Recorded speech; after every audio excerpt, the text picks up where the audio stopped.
beats. What makes the heart beat? Right? It's a little spark because My name is Yakim Gomez. I'm Kenny's father. I'm very proud of him. I'm happy to be able to be a part of it because of my incarceration out of his life for so long. It's not even fully done yet. I'm a vegan vegetarian for like 35 years. Really? No way. Yeah, I was real young when I became a vegetarian. In the 80s, mid 80s, I became a vegetarian. I had been a vegetarian already 10 years. And I was incarcerated at that time. I was incarcerated in Attica Correctional Facility. That's in upstate New York. I'm glad to see that he was able to excel even though I was in his life. But I tried my best to be a part of his life by sending him letters or pictures or drawings and things like that. Just send little seeds that I would hope that he would water, you know, appreciate my type of art, and then maybe he'd look at it and think.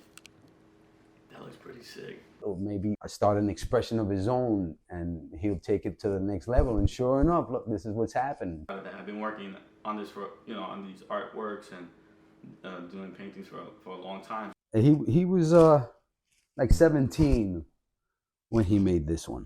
Wow. So this is an old one of his early paintings. It's New York City right there. It's me there. You can see like I'm surrounded a little by darkness, but then there's a little aura on me though, as like I'm being protected.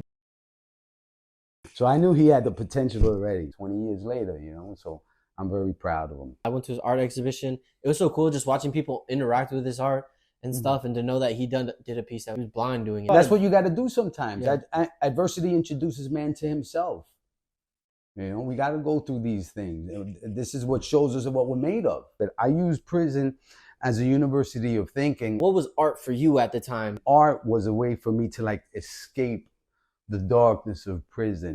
I feel like it comes from like this area, and it's like when you water in it, it kind of like grows and grows and it rises inside you. It's like an energy that's dormant, innate inside us. But when we learn how to feed it through silence and meditation and breathing, it grows, you grow. Your inner spirit grows. Like Jesus said, the kingdom of God is within you. So I'm searching from within.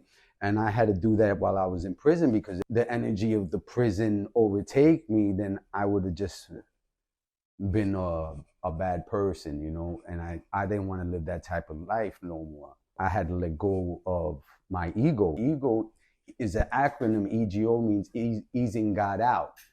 You start to realize that you are your own worst enemy. So I stopped blaming my society for the problems that I was going through, my incarceration, and I learned that I was the one that was actually my own worst enemy. I realized that the revolution begins within.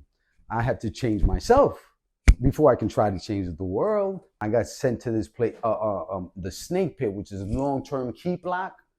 Or they send you there, like if you get in trouble, 23 hours a day, you know that. And when I was down there was this gentleman, his name was Culture.